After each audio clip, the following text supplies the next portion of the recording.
नमस्कार दोस्तों, तूली the vlogger में आप सबका फिर से स्वागत है। दोस्तों आज की इस वीडियो में मैं आप लोगों को बताने वाली हूँ कि अगर साढ़े साथी चल रही है तो इन कार्यों को ना करें। जी हाँ, और वो क्यों ना करें इसका रीज़न मैं आप लोगों को बताती हूँ। लेकिन हमेशा की तरह आगे बढ़ने से पहले चैनल को सब्सक्राइब कीजिए, बेल बटन को दबाइए। वीडियोज अच्छी लगती है तो लाइक शेयर एंड कमेंट करना बिल्कुल भी मत भूलिए। आगे बढ़ते हैं दोस्तों। शनि को ज्योतिष में सबसे अधिक अनिष्टकारी ग्रह माना जाता है। हालांकि ऐसा सच नहीं है। शनि अपने कार्यों और कर्मों के आधार पर ही न्याय करता है, यानी कि अगर आप गलत कार्य करेंगे तो शनि आपको सजा देगा। अगर आप अच्छे कार्य करते हैं तो शनि उसका भी भरपूर आनंद के साथ आपको फल भी प्रदान करता है। तो इसीलिए कहा भी जाता है कि अच्छे कर्म करेंगे तो ये निश्चित है कि आपको अच्छे फल ही मिलेंगे।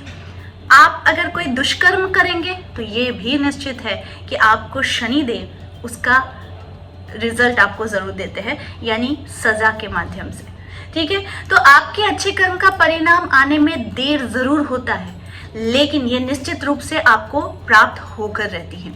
क्योंकि ऐसा माना जाता है कि अच्छे कर्म का फल हम लोग अक्सर सोचते हैं कि क्यों नहीं मिल रहा है, क्यों नहीं मिल रहा है, लेकिन इसका फल जब आता है तो आप खुद आश्चर्य रह जाएंगे कि हमारे कर्मों के फल का ही नतीजा होता है कि हमारे साथ बहुत कुछ अच्छा होता है। ठीक है, तो ये बहुत ही ज़रूरी बात भी हो जाती है कि इस यानी कि साढ़े साथी जो होती है लोगों को अच्छे और बुरे दोनों की ही समय का अनुभव करा देती है।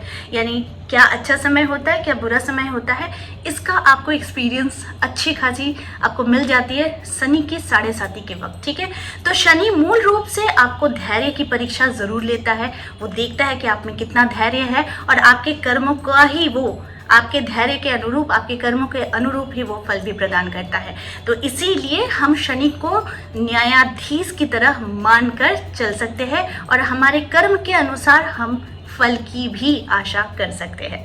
तो अब ज़्यादा देर नहीं करते और बताते हैं कि शनि की साढ़े साथी में क्या क्या कार्य नहीं करने चाहिए। सबसे पहली बात जो है आप लोगों को करना है कि किसी भी तरीके का जोखिम से भरा कार्य नहीं करना चाहिए, यानी बचना चाहिए, खास करके इन्वेस्टमेंट में। जी हाँ।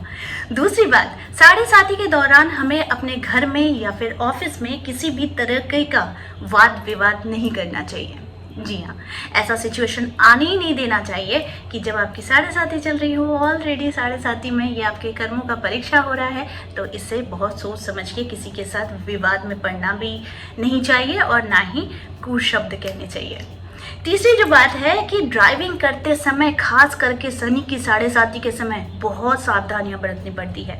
शनि की साढ़े साथी एक ऐसी साढ़े साथी भी माना जाता है कि जो हमेशा दुष्परिणाम नहीं देता है, लेकिन इस वक्त इंसान बहुत ज़्यादा उत्तेजित हो जाते हैं और बहुत ज़्यादा उनमें एक एनर्जी आ जाती है, जिस कारण से कहा भी जाता है कि ड्राइविंग के समय आप लोगों को बहुत ज़्यादा सतर्क होना चाहिए।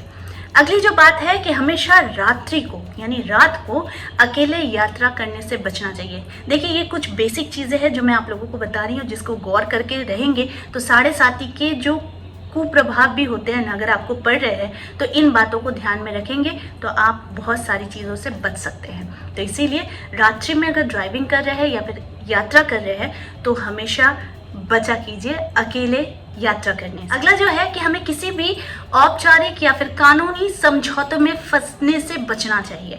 कानूनी झमेले में अगर इस समय फंसते हैं तो ये बड़ा दीर्घ दिन तक इसे खींचा जा सकता है, क्योंकि शनि की साढ़े साथी में कहा भी जाता है कि अनौपचारिक यानी इलीगल चीज़ें इस समय अगर आप करते हैं का एक बुरा परिणाम आप लोगों को ज़रूर मिलता है। अगली बात है कि हमेशा शनिवार और मंगलवार को शराब, मांस, मच्छी बिल्कुल नहीं लेनी चाहिए।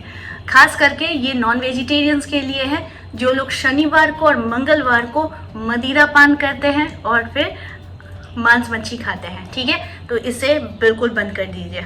अगली जो बात है कि हमेशा आपको ध्यान रखना है कि किसी भी चीज़ का यानी गलत कार्यों में हिस्सा नहीं लेना है। अब गलत कार्य क्या है ये आप जानते हैं, तो गलत कार्य हमेशा गलत परिणाम देता है। इसीलिए खास करके साढ़े साथी के समय हो सकता है कि अनजाने में भी आप किसी गलत कार्य में फंस जाए या फिर गलत कार्य के अंदर ही रहे, तो इस समय बचना बहुत ज़रूरी है। अगली जो आप लोगों को ध्यान देना है कि हमें किसी भी तरीके का किसी भी यानी कर्म के स्थान में हमारे अंडर जो लोग काम करते हैं इनफैक्ट हमारे घर के जो भी कर्मचारी होते हैं, जो हमारे अधीन काम करते हैं, इन लोगों के साथ भी वाद विवाद से बचना चाहिए।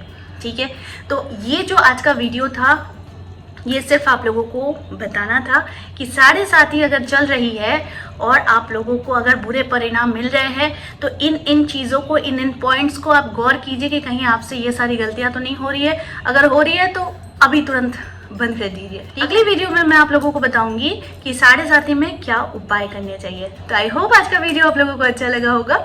इस तरह के वीडियोस मैं आप लोगों तक लाते रहूंगी। आज के लिए बस इतना ही, फिर मिलेंगे एक नए टॉपिक के साथ। तब तक के लिए आप सबको मेरा प्यार भरा नमस्कार।